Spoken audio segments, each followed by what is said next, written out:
ধরে নীরব থাকেন আপনারা সবাই, যেইভাবে কথা বলে কথা বলি নাই। আপনারাই আছেন যারা জ্ঞানী শ্রোতাগণ, গান শুনিবেন কথা শুনবেন মনেরই মতন। এইভাবে যদি আপনারা থাকেন একটু চুপ থাকলে আমরা দুইজন গাইতে পারবো খুব। আর যদি মাঝে মাঝে আসা যাওয়া হয়, আসা যাওয়া করলে কি বিচার গানে মজা রয়।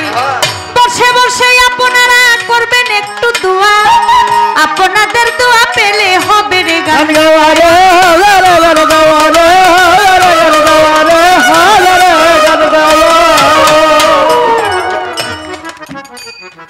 গান করেছি খাজা বাবার জীবনী থেকে, আপনারা শুনিলেন বসিয়া। খাজা বাবার আশেকে যারা বলিব খুলিয়া, চার তরিকায় খাজা বাবা সর্দারে অলি। গরিব নেওয়াজ খাজা হিন্দে অলি।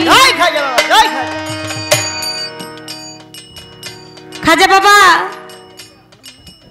দুনিয়াতে আসে যে একটা শক্তি, যে একটা পাওয়ার নিয়ে। আমার খাজা বাবা ইমাম হাসান এবং ইমাম হুসাইনের বংশ থেকে দুনিয়াতে আসে। আমার খাজা বাবার যিনি পিতা ছিলেন আহমদ সঞ্জুরি, তিনি ছিলেন হুসাইনের বংশধর। আর খাজা বাবার যে মা ছিলেন তিনি ছিলেন ইমাম হাসাইনের বংশধর। তাই সে থেকে হাসান হোসেনের বংশ হতে খাজা বাবা দুনিয়াতে পৃথিবীতে আসে। আর তার শক্তি, তার পাওয়ার ছিল। আমার দয়াল নবী হযরত মুহাম্মদ সাল্লাল্লাহু আলাইহি সাল্লাম আমার খাজা বাবাকে দোয়া করেছিল। নবীর দোয়া যার সাথে থাকে তার আর কোনো পাওয়ারের দরকার আছে আলাদা? আমার নবীর দয়া, নবীর দোয়া যেই মানুষের সাথে থাকে, যার সাথে থাকে, তার আর দুনিয়ার কোনো পাওয়ারের দরকার লাগে না। যখন মেরাজে গিয়েছিলেন আমার দয়াল নবী হযরত মুহাম্মদ সাল্লাল্লাহু আলাইহি সাল্লাম বুরাকে উঠবে, বুরাকটা ছিল একটু দূরে। বুরাকে উঠে, বুরাকে চড়ে যে আমার আল্লাহর সাথে দিদার সাক্ষাৎ করার জন্য যাবে, সে বুরাকটা ছিল একটু দূরে। সেই বুরাকের লাগাম ধরে আমার খাজাই খাজেগান খুললে খাজেগান সুম্মাই আজমিরি হযরত খাজা মঈনুদ্দিন চিশতি রহমতুল্লাহ আলাইহি খাজা বাবার রুহানিটা ওই বুরাকের লাগাম ধরে আমার দয়াল নবীর সামনে এনে দিয়েছিলেন। আমার দয়াল নবী চেয়ে দেখে এই রুহানিটা একটা মানুষের রুহানি হয়। আমার দয়াল নবী দোয়া করে আল্লাহর দরগায়, বলে তোমাকে আত্মায়ে রাসূল, তুমি আমার আত্মার একটা অংশ বিশেষ, তোমার নাম হলো আত্মায়ে রাসূল। তাই তো খাজা বাবার অনেক নাম, অনেক নামের মধ্যে একটা নাম হলো খাজা বাবার আত্মায়ে রাসূল। সেদিন আমার দয়াল নবী দোয়া করেছিল খাজা বাবাকে যে তুমিও একজন চার তরিকার অলির সর্দার হয়ে দুনিয়াতে আসবা। এই দোয়া করেছিল। খাজা শব্দের অর্থ হলো সবুজ। একটি গানের মধ্যে আছে, নবী তরু শাখা আলী হাসান বসরি পহেলা কলি, 14 সিঁড়ির পর ফটিল খাজা ওসমান হারুনি। নবী তরু শাখা আলী হাসান বসরি পহেলা কলি, 14 সিঁড়ির পর ফুটিল খাজা ওসমান হারুনি। তাহলে আমার খাজা বাবার আগে আরো খাজা আছে। খাজা খোয়াস খিজির জিন্দা পীর, আপনারা জানেন, যিনি পানির মালিক, যিনি আভায়াতের পানি, এই অমরত্বের পানি তিনি খেয়েছিলেন এবং লাভ করেছিলেন। যেই জায়গায় সে পানি খাওয়ার পর যদি মরা দুব্বার মধ্যে পা রাখতো, সেই জায়গাটাই সবুজ হয়ে যাইতো। এর জন্য খাজা শব্দের অর্থ হলো সবুজ।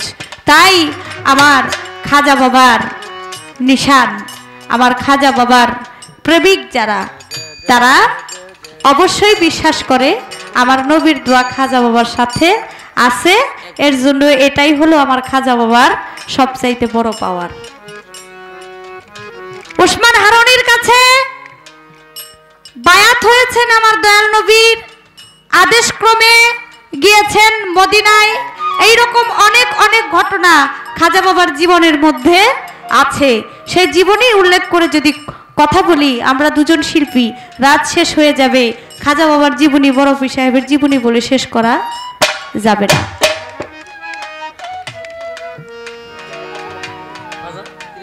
তাই তো শক্তি পাওয়ার পাইল আমার খাজা বাবায়, আপনারে জানাই সেই গোড়ার থেকেই আমার খাজা বাবা পাইল নাম, আমি সবারে শুধাই। এই তো ছিল কথা আপনার, আমি গেলাম জবাব দিয়া। আপনারা যারাই আছেন গানের মধ্যে কথা শুনিলেন বসিয়া।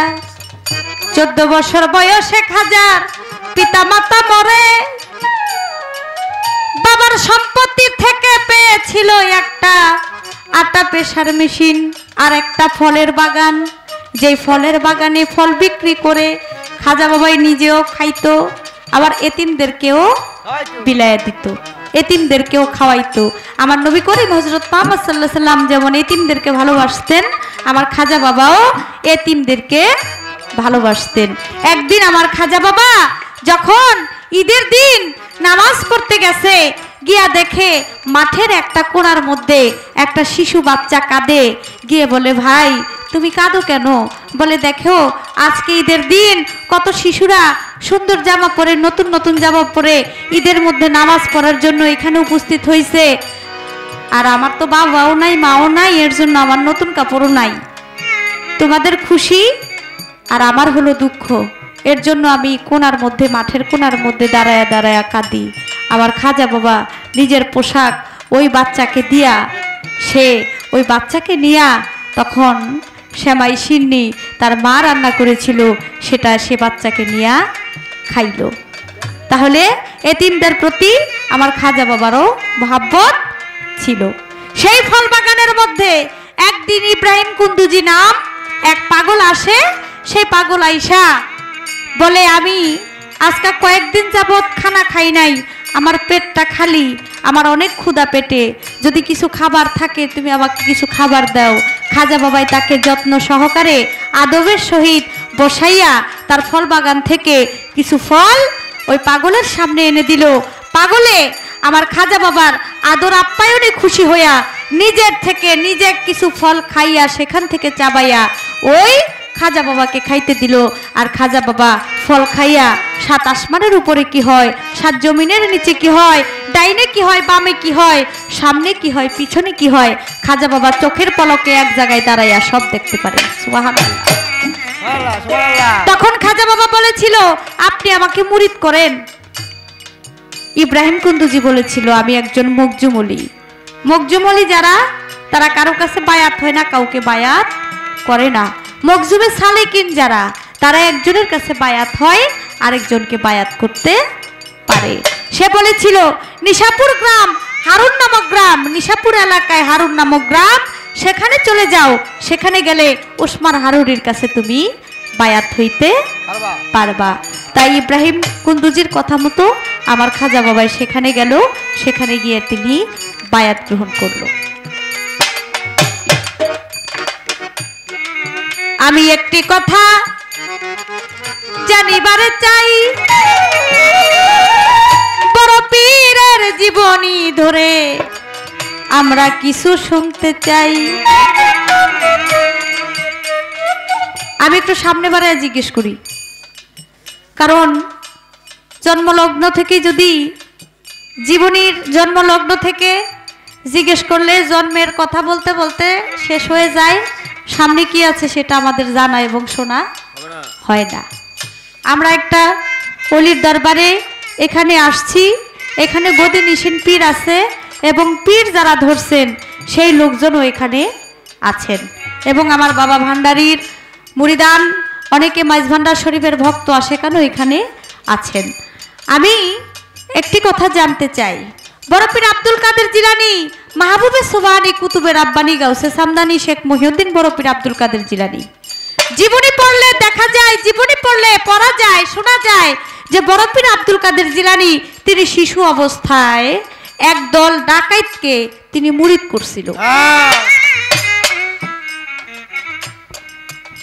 আমরা জানি যদি আমি মুরিদ হই, আমার পীর যদি আমারে ফায়েজ দেয়, খেলাপতি দেয়, আমার পীর আমারে খেলাপতি দিলে, সে আমাকে আদেশ দিলে আমি আরেকজনকে মুরিদ করতে পারবো, কিন্তু খেলাপতি ছাড়া কিন্তু আমি মুরিদ আরেকজনকে করতে পারবো না। বড় পীর আব্দুল কাদের জিলানী যখন তিনি ডাকাইতের দলকে বায়াত করেছিলেন তখন তার বয়স বেশি ছিল না, তিনি ছোট বাচ্চা ছিলেন। বাচ্চা অবস্থায় তিনি ডাকাইতের দলকে মুরিদ যে করছিল সেই খেলাপতিটা পাইছিল কোত্থেকে? কারণ সে যখন বড় হয়েছে তখন তার পীর আবু সাইদ মাকজুমি তার কাছে সে বায়াত হয়, বায়াত হওয়ার পরে সে খেলাপতি পায়। আমার কথা হলো বড় পীর আব্দুল কাদের জিলানী যদি আগের থেকে খেলাফত পাইয়া থাকে তাহলে তো তার মুরিদ হওয়ার কোনো দরকার ছিল না, ছিল না? সে যদি আগের থেকে খেলাফত প্রাপ্ত অলি হয়ে থাকে তাহলে তার মুরিদ হওয়ার কোনো দরকার ছিল না।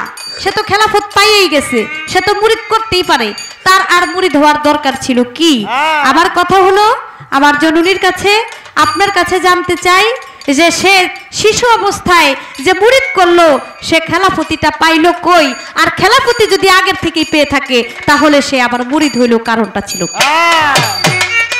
এই একটি কথাই জানতে চাই, আশা করি সুন্দর করে এটার মীমাংসা আপনি করে যাবেন।